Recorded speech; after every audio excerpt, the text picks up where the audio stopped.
자, 안녕하세요. 자, 여러분들 이제 문제풀이 첫 시간을 시작하겠습니다. 먼저 단원별 문제풀이를 시작하는데요.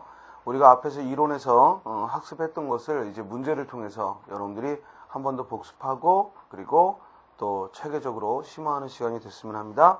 그리고 제가 문제풀이를 해드릴 때 여러분들이 주목해야 될 것은 즉 이 문제를 내가 해결하는 데 있어서 어떤 방법으로 접근을 해야 하는지 그리고 또 이 문제를 알기 위해서 내가 갖춰야 될 지식은 무엇인지 이런 것들을 점검하시고요. 여러분들 실력 향상에 도움이 되길 바랍니다. 자, 그럼 8쪽, 우리 문제집 8쪽 1번 문제, 즉 언어와 국어 1번 문제부터 들어가겠습니다. 다음 설명을 포괄할 수 있는 언어의 성격으로 알맞은 거, 언어의 성격 밑줄 치고요. 결국 언어의 특성, 기호성, 자의성, 사회성, 역사성, 또 분절성, 추상성, 개방성, 이 중에 어디에 해당되는가라는 겁니다. 기억을 봤더니 멍멍이라는 말은 즉 그 의미와 음성의 관계가 매우 밀접하지만 즉 그렇게 우리가 느끼는 거죠. 우리가 이렇게 음성과 의미가 밀접하게 여겨지는 걸 유연적이다라고 얘기를 해요. 그런데 이 멍멍이라는 개소리가 멍멍하고 들리는 건 마치 유연적으로 들리지만 그런데 한국인들이 보편적으로 인식하는 개 짖는 소리 멍멍은 일본인들에게는 똑같은 개가 짖어도 왕왕으로 인식된다. 이 말은 뭐냐면 우리 한국인의 개 짖는 소리를 표현하는 멍멍과 그리고 일본인의 개 짖는 소리를 표현하는 왕왕은 같은 의미인데도 서로 어때요? 그 형식이 다르다라는 겁니다. 그러면 이렇게 의미는 동일한데 그 표현하는 게 다르다는 얘기는 나라마다 다르다는 얘기는 그 의미와 음성의 관계가 필연적이지 않다. 따라서 답은 몇 번? 3번 언어의 자의성. 사실 니은 디귿에서도요. 그것이 사회성이나 혹은 또 자의성을 설명하고 있더라도 포괄하라 라고 얘기를 하면 결국 사회성이 등장하는 이유도 즉 우리가 언어는 사회적 약속이다 하고 뭐 사오정 같은 이런 유행어가 등장하는 이유도 결국 음성과 의미가 필연적이지 않기 때문에 일부러 그렇게 약속하고 새로운 말을 만들어내는 거죠. 자, 다음 2번 문제 봅니다. 다음 글을 통해 알 수 있는 언어의 특성은 자, 이렇게 요새 이제 유행이 문법 문제를 물어도 즉 이렇게 지문을 주고 제시문을 주고 그리고 문법적 즉 질문을 할 때가 있어요. 그러면 이 제시문을 우리가 독해하는 데 있어서는 즉 문법적 특징을 무엇을 묻고 있다는 걸 아는 순간 독해는 멈춰야죠. 그러니까 항상 제시문이 나왔을 때 처음부터 끝까지 모두 읽어야 된다는 그런 편견은 버리고 즉 이 글에서 내가 어느 부분까지 즉 읽고 답을 찾을 수 있는가 이 점을 봐야 돼. 알겠죠? 자, 그럼 봅시다. 우리는 언어를 사용하여 밑줄 쳐 문자 그대로 무한에 가까운 생각을 표현한다. 자, 무한한 표현이 가능하다. 뭐라고 했어요? 무한한 표현이 가능하다. 뭐야? 개방성. 또는 다른 말로 뭐라고 해요? 창조성. 자, 그러면 지금 이 지문의 첫 문장에서 우리는 언어의 개방성을 설명하고 있다는 걸 확인했어. 그러면 혹시 뒤로 가면서 뭐 그러나 그죠? 이런 접속어가 나와서 또는 그런데 이런 접속어가 나와서 말이 바뀌지 않는 한 우리는 눈으로 쭉 훑어서 즉 혹시 이와 같은 접속어가 있어서 화제가 바뀌지 않는지만 주목을 하고 그리고 지금 보다시피 그러나나 그런데와 같은 그런 화제를 바꾸는 말이 없다면 예시를 들었죠? 그럼 이 예시글은 읽을 필요가 없지. 이 예시글은 결국 뭘 얘기하고 싶은 거야? 즉 언어는 무한한 표현이 가능하다는 걸 예를 들어주는 거죠. 그럼 답 나오죠. 몇 번? 1번 개방성. 3번 봅니다. 밑줄 친 부분에 해당하는 거 됐습니다. 즉 추상화된 개념을 실어 나른다.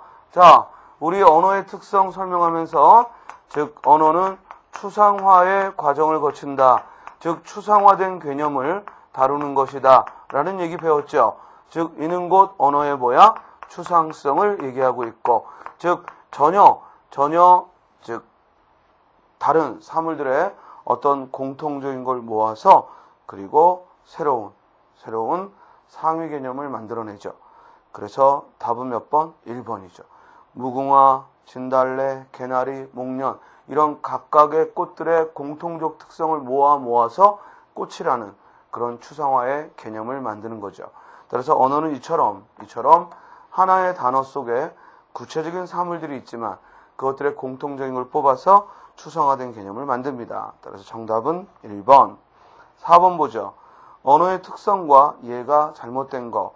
자, 선택지 1번을 보면 자의성이라고 했고 우리가 돼지를 처음부터 개라고 즉 이름을 붙였다면 이 말은 뭐냐면 언어는 자의적이라 음성과 의미가 필연적이지 않으니까 우리가 지금 부르고 있는 돼지를 개라고 부른다라는 이 설정 자체가 언어의 자의성을 활용하고 있는 거죠. 그러면 아마 우리가 개라는 말을 들었을 때 지금 돼지라는 단어에서 느끼는 그런 느낌들을 즉 가질 수 있다는 겁니다. 맞고 2번 분절성이란 뭐죠? 즉 경계가 분명하지 않지만 우리는 언어를 통해서는 이를 구별하여 표현하죠. 그래서 하루라는 이 시간 단위를 날짜를 우리가 구별할 때 새벽, 아침, 점심, 저녁은 그렇게 딱 부러지게 구별되는 것은 아니죠. 그런데 이를 우리는 언어를 통해 구별합니다. 이를 뭐라고 해요? 분절성. 맞죠? 다음 3번 역사성이란 뭐예요? 언어는 시간이 지나면 변하기도 하고 또한 사라지기도 하고 새로운 말이 만들어지기도 하죠. 따라서 중세 어여쁘다라는 말은 본래는 불쌍하다, 가엾다는 뜻이었는데 오늘날에는 예쁘다라는 의미로 바뀌었다는 얘기는 언어의 역사성을 말하죠. 맞죠? 자, 사회성이라고 해놓고 언어의 사회성이란 뭐야? 언어는 언중들의 즉 그 같은 언어를 쓰는 언중들의 사회적 약속이다 이런 얘기인데 거기 보면 가람이라는 우리 순우리말이 한자와 강이 들어와 가지고 즉 서로 세력 다툼을 하다가 결국에는 강에 밀려서 가람이란 말은 사라졌죠. 이 말은 뭐냐면 사실 우리가 부르고 있던 가람이라는 본래 순수 고유어로 부르고 있던 가람은 굳이 가람이라고 부를 필연적인 이유가 없던 거죠. 그렇기 때문에 강이라는 말로 이렇게 대체되어도 우리가 즉 무관했더라라는 얘기입니다. 따라서 여기서는 사회성과 함께 그죠? 즉 강이라고 약속을 했다는 건 사회성 이런 개념을 떠올릴 게 아니라 원래는 가람이라고 부르던 말인데 강이라는 말로 바뀌었다는 얘기는 언어가 자의적이라 즉 형식은 달라질 수 있다는 얘기고 이는 언어의 뭘 말해요? 역사성을 말하죠. 따라서 4번의 정답은 뭐예요? 4번이 잘못된 설명이 되겠습니다. 다음 10쪽에 5번 문제 봅니다. 윗글에서 설명한 언어의 속성을 지니지 않은 단어는 그럼 윗글에서 말하고 있는 것은 뭐냐? 즉 우리는 언어를 사용하여 상상이나 추상의 세계같이 실제로는 존재하지 않는 세계에 대해서까지 사고할 수 있지만 사실상 언어는 가장 간단한 것조차도 그것이 가리키는 외부 세계를 있는 그대로 반영하는 게 아니다. 언어는 즉 연속적으로 이루어져 있는 세계를 불연속적인 것으로 끊어 표현한다. 우리 이런 특성을 뭐라고 하죠? 분절성. 따라서 일단 6번의 답을 먼저 1번 분절성 찾을 수 있고 그럼 5번 문제는 뭐냐면 이와 같은 언어의 속성을 지니지 않은 단어를 묻는 거니까 즉 본래는 구별할 수 없는 것인데 이를 구별해낸 거죠. 턱은 우리 사람의 얼굴에서 턱이라고 해서 그 턱이라는 특정 부분만 떼어낼 수는 없죠. 그런데 우리는 특정 부위를 가리켜 턱이라고 얘기하니까 이는 분절성의 이해가 되죠. 그러나 배구공은 그 자체가 다른 공들과는 구별되어 따로 만들어져 있는 것이니까 분절성의 예로는 적절하지 않습니다. 정답 몇 번? 2번. 우리 상위권이다라는 말, 즉 상위권이라는 말, 이걸 도대체 어딜 기준으로 할 것이냐라는 것은 사실은 구별하기 힘든데 우리는 특정한 시점을 가리켜서 상위권이다, 중위권이다 이런 이야기를 하는 겁니다. 다음 청소년기라고 했습니다. 이것도 사람의 일생의 그 시기에서 즉 어떤 시기를 즉 가리켜서 청소년기다, 청년기다라고 하는 것도 역시 우리가 구별할 수 없는 걸 구별해내고 있는 것이니까 모두 분절성의 사례가 되겠죠. 따라서 5번의 정답은 2번, 6번의 정답은 1번이 됩니다. 자, 문법적 지문은 다시 한번 말하지만 꼭 필요한 부분까지 접근한다. 이거 놓치지 말고요. 다음 7번부터 8번 봅니다. 자, 지금 이 글에서 즉 사랑이라는 표현을 말하는데 영어로는 love라고, 독일어는 liebe, 프랑스어는 amour, 중국어로는 I, 그리고 러시아로 이렇게 표현을 했단 말이야. 그러면 이는 결국 같은 사랑이라는 의미를 나라마다 그 형식이 다르다는 얘기니까 이는 곧 뭘 말해요? 언어의 자의성을 말하지. 따라 7번의 정답은 2번이고. 자, 8번에 보면 기억을 뒷받침하는 구체적인 사례라고 했습니다. 밑줄 친 기억은 곧 언어의 자의성을 설명하고 있는 파트고, 즉 이 부분에 관한 예로서 적절한 것이라고 했죠. 1번, 국어의 엄마에 해당하는 말이 영어로는 마마, 또 중국어로는 또 맘 하고 표현하는 표현에서 우리는 입술 소리 M이라는 공통점을 찾을 수 있다. 이는 오히려 서로 다른 언어 사이에 공통점이 있다는 얘기니까 자의성과는 거리가 멀고, 또 2번, 알래스카 말의 우리말과는 달리 즉 눈과 지상에 쌓이는 눈을 가리키는 말이 다르다라고 했는데, 이는 언어가 그 지역의 문화를, 자연 세계를 반영한다. 이런 사례가 되겠죠. 언어가 문화를 반영한다. 이와 같은 사례로서 사용을 한 것이고요. 3번, 중세 국어에서 현대의 거품에 해당되는 말을 덮음이라고 했는데 현대의 산에 해당하는 말은 또 매라고 했다. 이는 언어의 역사성의 사례죠. 그런데 4번, 똑같은 개 짖는 소리를 국어로는 컹컹 하고 이야기하는데 영어로는 또 다른 표현을 쓰니까 이처럼 나라마다 차이가 있다는 얘기는 언어의 자의성에 해당이 되죠. 8번의 정답은 몇 번? 4번. 자, 여기까지 언어의 특성을 즉 돌아봤고요. 다음 언어의 기능입니다. 자, 먼저 다음에서 설명하고 있는 언어의 기능. 우리 언어의 기능에는 표현적 기능, 표출적 기능, 감화적 기능, 또 친교적 기능, 그리고 지식 및 정보의 보존 기능, 그리고 미학적 기능, 그리고 관화적 기능 등등이 있죠. 자, 선거연설에서 자, 벌써 선거라는 이런 특정한 상황을 줬죠. 그러면 선거에서는 그는 유능한 정치인이며 훌륭한 인격자입니다 라고 말한 것은 그 사람이 유능하고 훌륭한 인격자다, 이걸 사실을 말하고자 하는 게 목적이 아니라, 그러니까 뭐예요? 뽑아달라, 즉 듣는 이에게 행동하를 요구하고 있죠. 이처럼 선거의 연설에서의 그 표현은 아무리 그것이 즉 일반적 어떤 사실을 말하는 것처럼 보일지라도 궁극적으로는 나를 뽑아달라 또는 이 사람을 뽑아달라, 그런 행동화를 요구하니까 무슨 기능? 즉 감화적 기능 또는 다른 말로 지령적 기능이라고 하는 겁니다. 따라서 9번의 정답은 몇 번? 4번. 자, 12쪽으로 가죠. 10번. 가장 원초적이고 본질적인 언어의 기능은 그랬습니다. 제가 이론 시간에 언어의 기능 설명할 때 가장 원초적이고 본질적인 거, 먼저 우리는 언어를 통해서 자신의 생각을 뭐 한다고 그랬어요? 표현한다고 했죠. 그래서 가장 기본은 표현적 기능이에요. 그리고 표현한다는 얘기는 뭘 표현하는 거야? 자신의 생각을. 근데 그 생각이 지금 우리 언어 세계에서는 정보라고 이야기를 하는 거예요. 따라서 가장 언어의 기본적인 기능은 정보를 전달하고자 하는 것이다 라는 거죠. 이건 이제 화자를 염두에, 즉 청자를 염두에 뒀을 때고, 만약에 청자를 염두에 두지 않으면, 즉 듣는 이와 상관이 없다면, 그렇다면 뭐야? 표출적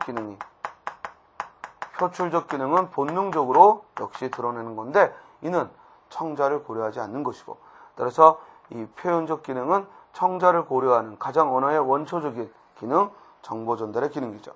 그런데 우리 교재에 보면은 1번 지령적 기능, 2번 정보 전달의 기능, 3번 표현적 기능, 4번 그리고 사교적 기능이라고 했는데, 표현적 기능과 정보 전달의 기능을 함께 제시했을 때는 사실은 이 둘은 같은 의미인데, 즉 이걸 이렇게 즉 구별을 해서 얘기를 한다면 뭐가 더 상위 개념이냐면, 우리가 언어의 기본적인 목적은 뭐예요? 의사소통이죠. 의사소통이에요. 즉 우리는 언어란 인간만이 의사소통을 위해 사용하는 기호다라고 얘기를 했기 때문에, 의사소통이 가장 기본적인 목적이라면 가장 원초적인 기능은 정보를 전달해서 의사를 소통하고자 한다. 이 표현이 더 넓은 개념이 되겠습니다. 따라서 정답은 2번. 다음 11번에 보면요, 다음에 해당하는 언어의 기능을 했습니다. 이 기능은 밑줄 쳐 우리가 세계를 이해하는 정도에 비례하여 수행한다. 즉 우리가 세계를 알면 알수록 즉 새로운 단어들이 만들어진다는 얘기예요. 이는 언어가 가지고 있는 가장 기본적인 즉 정보적 기능. 따라 정답은 몇 번? 1번. 다음 12번. 지령적 기능이 언어 형식이 될 수 없는 거 그랬죠. 지령적 기능이란 뭐라고 했어요? 행동화를 요구하는 거야. 상대방으로 하여금 어떤 행동화, 즉 명령하거나 금지를 해서 하라 하지 마라를 명령하는 거죠. 이를 우리가 감화적 기능 혹은 다른 말로 지령적 기능이다. 지령적 기능이다 라고 이야기를 합니다. 따라서 이와 같은 언어 형식이 될 수 없는 거 명령을 하거나 의문의 형식으로. 자, 이 말은 뭐냐면 창문 좀 열어주지 않을래? 라는 이런 의문의 형식은 곧 창문 좀 열어달라 라는 간접 명령이 되죠. 또 진술 형식, 즉 이곳은 금연장소입니다 하는 이런 사실을 진술하는 표현들은 알고 보면 뭐야? 이곳에서는 담배를 피우지 마라 라는 명령의 역할을 담고 있죠. 따라서 감탄과는 관계가 없겠지? 정답은 4번. 13번. 미래에 밑줄 쳐요. 특정 행위나 사건이 일어나게 하거나 일어나지 않게 하며 이는 곧 뭘 말해요? 그 밑에 있는 지령적 기능, 지령적 언어라고 한다. 그런데 질문이 뭐냐면 다음 중 그 기능이 가장 미약한 것이라고 했어요. 따라서 이와 같은 행동하에 그런 지령적 기능이 가장 약한 거. 1번. 일찍 일어나는 건 건강을 위해 좋다. 어때? 일찍 일어나라 하는 그런 명령을 담고 있고. 2번. 본 제품은 견고하고 값이 싸면서도 최고의 기능을 발휘합니다. 이 제품을 사라 라는 의미를 담고 있고. 침묵은 금이다 라는 얘기 뭐야? 입을 좀 닫아라. 너무 시끄럽게 얘기하지 말고 즉 말을 좀 아껴라 하는 명령을 얘기하지. 그러나 4번 금년 겨울은 몹시 가물었다 하는 얘기는 어떤 계절적인 상태를 알려주는 거니까 이는 정보 전달의 기능이 강하죠. 정답 몇 번? 4번. 14번. 감화적 기능에 속하지 않는 거. 1번. 인천 시민은 깨끗합니다 하고 공익성 광고를 내면 결국 이 말은 뭐냐면 거리를 깨끗하게 해라 이런 의미를 갖고요. 2번. 그는 유능한 정치인이며 훌륭한 인격자입니다. 선거 연설에서 이런 이야기를 한다면 그래서 아까 얘기한 대로 그를 뽑아달라 이런 감화적 기능이 들어있고. 3번. 아내가 남편에게, 자 여기서 중요한 건 이 상황이야. 아내가 남편에게 날씨가 좋아요 여보 오늘 날씨가 좋아요 라는 얘기는 그냥 친교적으로 오늘 날씨가 좋군 하고 친교적으로 이야기를 하는 게 아니라 즉 날씨가 좋으니까 뭐야 야유회라도 가자 또는 밖이라도 외출을 하자 이런 의미를 갖는 거지. 주위에 아내가 남편에게 말하는 건 모두 즉 친교적 기능이 있을 수 없지. 무슨 새로 사귀는 것도 아니고 그지? 따라서 친교적 기능이 아니라 거기에는 의미가 담겨 있는 거야. 따라서 즉 아내가 남편에게 오늘 날씨가 참 좋군요 라고 말하는 건 밖으로 나가자라는 그런 감화적 기능을 담습니다. 자, 그런데 폭풍이 치는 창밖을 보면서 일반적으로 오늘은 날씨가 참 사납군요 이렇게 날씨 이야기를 또 어떤 날씨를 포함하여 인사말을 주고받으면 이는 감화적 기능이 아니라 뭐죠? 바로 친교적 기능, 즉 인간 생활의 윤활유가 되는 친교적 기능, 사교적 기능이 되겠습니다. 따라 정답은 4번. 5번. 본 제품은 값이 싸면서 최고의 품질을 지니고 있습니다. 광고문에 이런 표현이 나와 있다는 얘기는 이 제품을 사라 이런 의미죠. 자, 따라서 14번의 정답은 4번. 15번. 다음 예문의 언어적 기능은 자, 금의 무게가 5kg이고 어서 출발했으면 좋겠고 이 책은 참 재미있고 첫 수는 공부하지 않은 것 같다. 이와 같이 어떤 사물에 대한 사실 또 의심 또는 느낌 그리고 권유 이런 표현들이 들어가 있으면 이는 언어의 뭐야? 표현적 기능. 정답 몇 번? 1번. 자, 여기서 하나 주의할 건 거기 어서 출발하시죠 라는 이 말이 여러분들이 보기에는 일단 어떤 명령을 요구하는 것 같고 행동을 요구하는 것 같으니까 감화적 기능이라고 생각이 들겠지만 문제는 질문 자체가 뭐냐면 다음 예문들을 모두 포괄해야 돼. 그치? 그러면 쌤이 그런 얘기 했지. 언어의 기능을 우리가 딱 떠올릴 때 제일 기본적으로는 뭐야? 표현한 거냐? 표출한 거냐? 그리고 표현했다면 감화적인 게 있냐? 지식 및 정보의 보존 기능이 있냐? 아니면은 또 친교적이냐? 이렇게 먼저 가장 기본적인 건 의사소통을 하기 위해서 정보를 전달하는데 문제는 그것이 청자를 고려하지 않는 표출적 기능이냐? 아니면 청자를 고려하여 말하는 표현적 기능이냐? 이렇게 두라고 했으니까 여기 어서 출발하시죠 라는 것은 다소 가마적 기능의 성격을 가지고 있지만 나머지들과의 함께 뭉뚱그려서 얘기를 해야 되니까 즉 여기서의 정답은 표현적 기능이 되죠. 다음 14쪽 16번 다음 문장에서 정보 전달의 가치가 가장 큰 것은 자 우리 정보 전달의 가치가 가장 크다라고 했는데 이는 그 사람이 처해 있는 상황 또 어떤 때 이런 것들과 적절히 요구되죠. 예를 들어 지금 수험생인 우리 친구들한테는 가장 큰 정보는 뭘까? 아 이게 시험에 나와요. 즉 시험에 나오는 중요한 내용들을 알려주는 것이 가장 큰 정보겠죠. 이해돼요? 따라서 여기서 정보 전달의 가치가 가장 크다라는 건 상대적으로 풀어야 돼. 알겠어요? 상대적으로. 1번 만나게 되어 반갑구나. 친교적 기능이야. 여기에는 특정한 정보는 없고 다만 사교성을 고려하는 거지.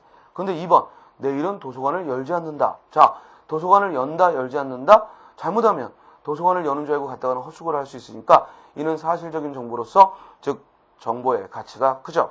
그런데 총각은 장가안 간 남자다. 이런 건 정보로서의 의미가 거의 없고 또 어디 가세요? 라고 했을 때는 즉 어디 가세요? 라고 했을 때는 어디로 가는가 라는 이 말이 정말 궁금해서 물을 때는 어디로 갑니다 라는 내용이 중요한 의미가 되겠지만 그러나 우리가 일상적으로 이렇게 길을 가다가 아는 사람 만나면 그지 어디 가요? 라고 말하는 그런 친교적 기능의 역할을 가지고 있으니까 16번에서 가장 우리 국어 문제에서는 이걸 잘해야 돼. 어떤 것이 답인가라고 했을 때 그 나머지 선택지들과의 관계 그러니까 상대적으로 뭐가 더 답에 가까운가 이걸 봐야죠. 그러면 16번에서는 1, 2, 3, 4 중 뭐가 가장 좋다? 2번 내일은 도서관을 열지 않는다. 다음 국어의 특질이라고 했습니다. 국어의 특질. 자 요건 잠깐 쉬었다가 그죠? 언어의 특성까지 지금 언어의 기능까지 살펴봤고요. 잠깐 쉬었다가 국어의 특질부터 다시 풀어보도록 하겠습니다. 미리 풀고 수업 듣기 바랍니다. 예, 수고하셨습니다.